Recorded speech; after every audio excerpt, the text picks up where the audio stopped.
After so many hours of practice, years of preparation, and miles of suicide, was all our hard work coming to an end? On this sunny, breezy October 24th afternoon, would we be stopped in our tracks and told no more to be done and to end our volleyball careers? With so many seniors on the team, we were determined to keep going. We didn't want our time together to end. Even though all the websites and other coaches said there was no way we could beat Eagles Landing for a position in the Final Four, we knew it could be done. Underestimated all season long, we constantly blew through expectations and outplayed teams considered to be twice our level.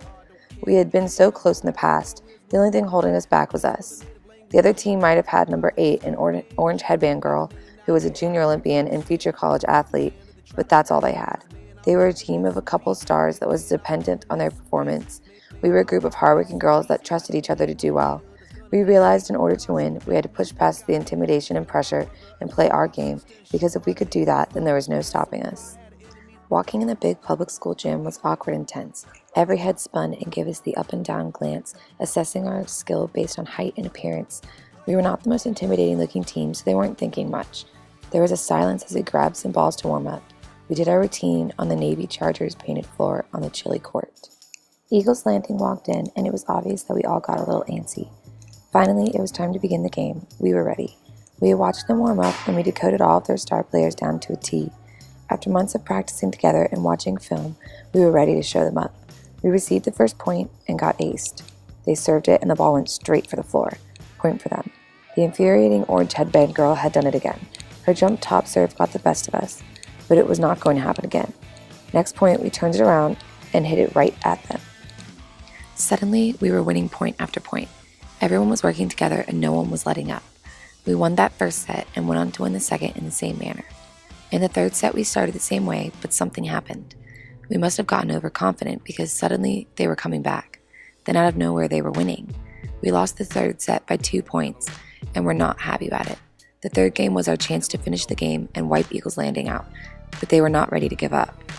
We talked about what went wrong and went into the fourth game ready to win.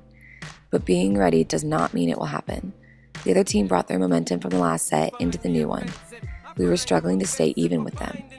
The orange headband girl got a few serves in a row, and number 8 had a few blocks, and we lost again. This rude awakening made us realize that we were underestimating the perseverance and strength of their leaders. In the break, we pulled ourselves together. There was no yelling at or judging each other. We just stood together and talked about what we had to do. No one wanted to be done, and no one wanted it to end like this. We went into the 5th and final game determined to come out victorious. With our best server at the ready, we all looked at each other. I looked at my fellow seniors and recalled years of playing with and for each other, and that's how I decided to play, for my friends. We started the games with 3 aces, and we were on fire. After 3 more points of blocks, hits, and digs, there was no stopping us. I could see the other team falling apart. The so-called captains were yelling at each other and giving the other girls death stares. The coach just sat with his head in his hands. Even though the score was pretty close, it was visually obvious which team was more confident. The once rude and obnoxious crowd of fans had silenced, and it was our small group of parents that were screaming with joy. Eagles Landing was leaning more and more on their star players, setting them every chance they got. In the last few points of the game, Orange Headband Girl went up for a hit, and I jumped with her. I blocked her hit straight to the floor. The girl who towered a good 6 inches above me was shattered, and that was the end of her. It did not matter that she was a junior Olympian. She was done, and you could see it on her mortified face. In the last point, we were shaking with anticipation. Our outside hitter went up for a hit and smashed it straight down. That was it. We had won. Everyone screamed and ran onto the court from the bench while the other girls started to cry. Their season was over, but we were moving on. After the game ended and I was riding the bus back home, I finally had the time to reflect. Everything had happened so fast and there was never a slow moment. But on the bus, as I sat with my classmates, teammates, and friends, I looked around and can remember being so proud of them. We learned a valuable lesson that day, which I know none of us will forget anytime soon. Never give in to the expectations and pressures of others, because they do not know the strength of your will and perseverance. I'm staring down myself, counting up the years.